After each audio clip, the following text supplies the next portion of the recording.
Let's take a look at the board. What is this? Yes, it is a trapezoid, but more than that, this is a representation of the mouth from a side view, where this is the front of the mouth, the top, the back, and the bottom of the mouth. So why are we talking about this if we're talking about learning English? Well, this is actually a very important part of learning the pronunciation of any language, really, not just English. Because we need to understand the mechanics of how these sounds are produced in our mouths. Specifically, here we're going to be talking about how the vowel sounds are produced in our mouths. It is important to make the mind and body connection, the physiological connection, to be able to understand how to most effectively pronounce these new sounds that you'll be learning. For example, we can start with some languages that have systems of 5 vowel sounds, like Spanish or like Arabic. They would look like this: I, E, A,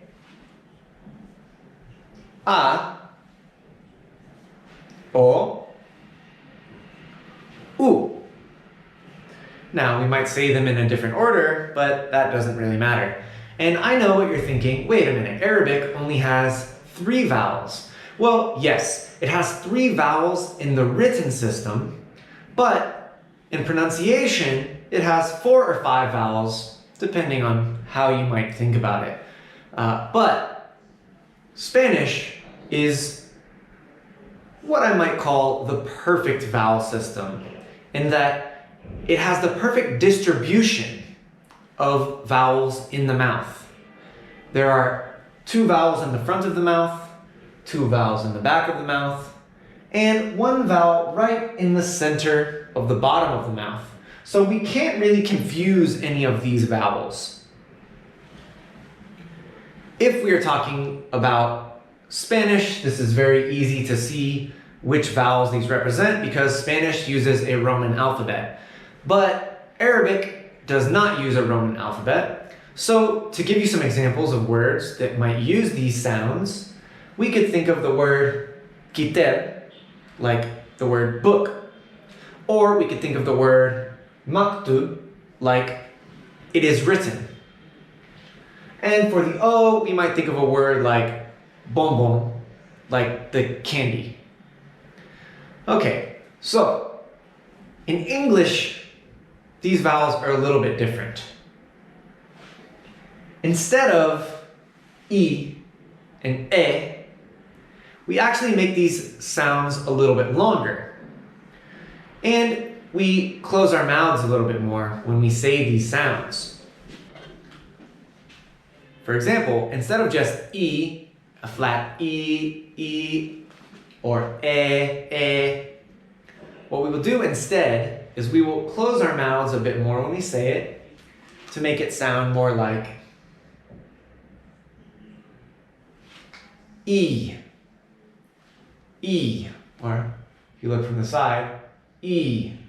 You can see how my jaw is closing more when I say E. Same thing happens with A.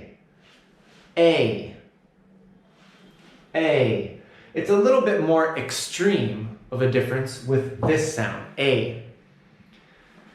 Now, something similar happens in the back of the mouth. So I like to represent these vowels by using what we call the superscript Y or the superscript W. And we will see why a little bit later on.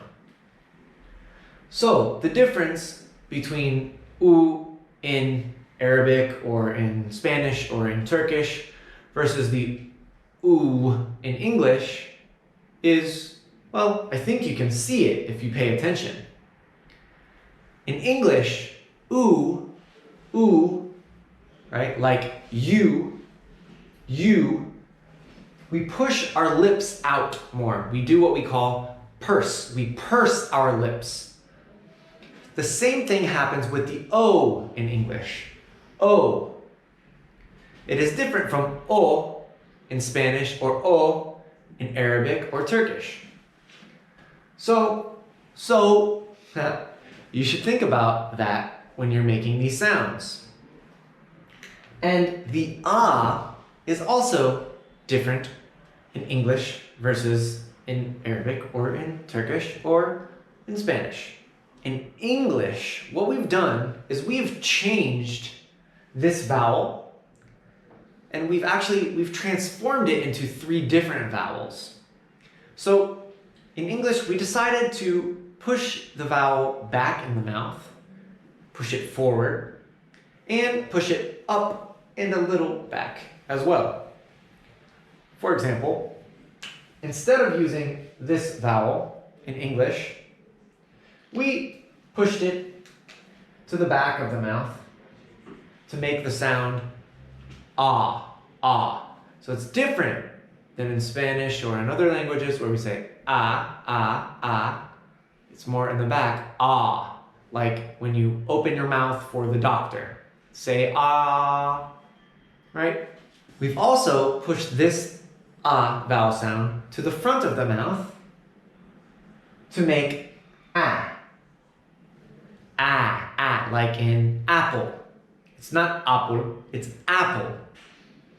And we've pushed this vowel up and back in the mouth a little bit to make the sound like up or but or what. Okay? Now, wait a minute. Didn't I say that there were 16 vowel sounds in American English?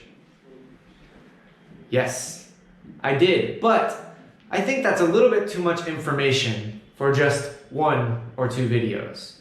So we'll begin with the difference between these 5 vowels that most other languages have versus how these 5 vowels sound in English. In the next video, we will start to fill in the gaps or the empty spaces. See you soon!